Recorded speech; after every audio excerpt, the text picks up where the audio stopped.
Myself, Professor Pawar VK from Department of Geography, J.A.T Art, Science and Commerce College for Women, Malegaon. On behalf of this video presentation, I welcome you all. Dear students, in today's video, we'll deal with the topic value education. First of all, we'll see the definition of value education.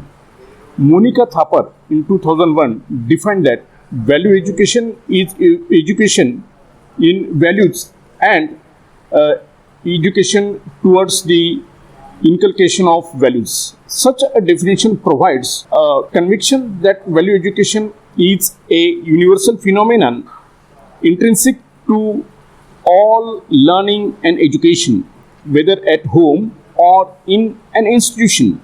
But it is incorrect in totality. At present, through our habits, we accept most things handed over to us by the media, the government and the policy. This leads inadequate development of individual capabilities and potentialities due to incomplete imbue of self-confidence. Personal individual power to make a difference remains largely unidentified. Moreover, our education system is of little help to teach life values that are the basis of creative thinking. Neither it is made to learn that personal values such as honesty, charity, personal hygiene, and tolerance make man an ideal member of the society. And as a part of human community, time-tested values and morals give rise to harmonious living and peace in society. Integrity towards one's own country, a spirit of brotherhood, religious tolerance, and respect for the freedom of others are now essential values that finally bind our social fabric together. Then a question arises, what is education? Answer to this question is, education in its proper sense is neither literacy nor information about a systematic attempt towards human learnings. Subjective and self-related educational activity starts with the individual. Who am I? Where am I going? What exactly is my social need? Such education will develop understanding of the self to understand our relationships with the others and the environment.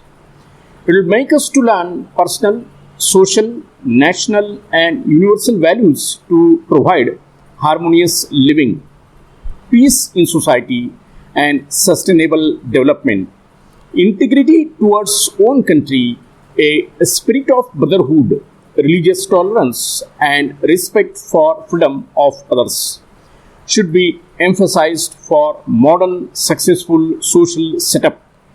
Education must provide knowledge of individual reality and relevance of an individual. Now, we will see the distorted aims of education. Swami Dr. Partho Sartri in 2006 stated that human excellence through education is an effort to stimulate our thinking in that direction.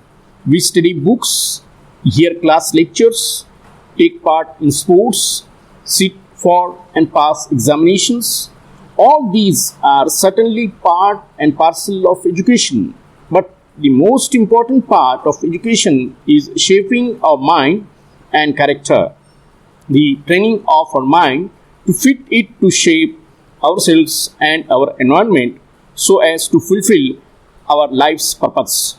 This is the most important work we ought to have today in all our education.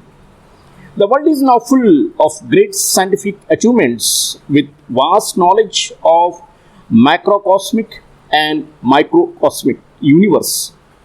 We have plenty of comforts and speedy means of travel and communication of ideas. We have gone to the moon and one is now racing towards the outskirts of the solar systems and into outer space. But something vital is missing in ourselves. That missing is revealed in its bitter fruit in the worldwide phenomenon of tension, anxiety, and unhappiness within the man, and the psychic and social distortions resulting from them. Certainly, these cannot be aim of education.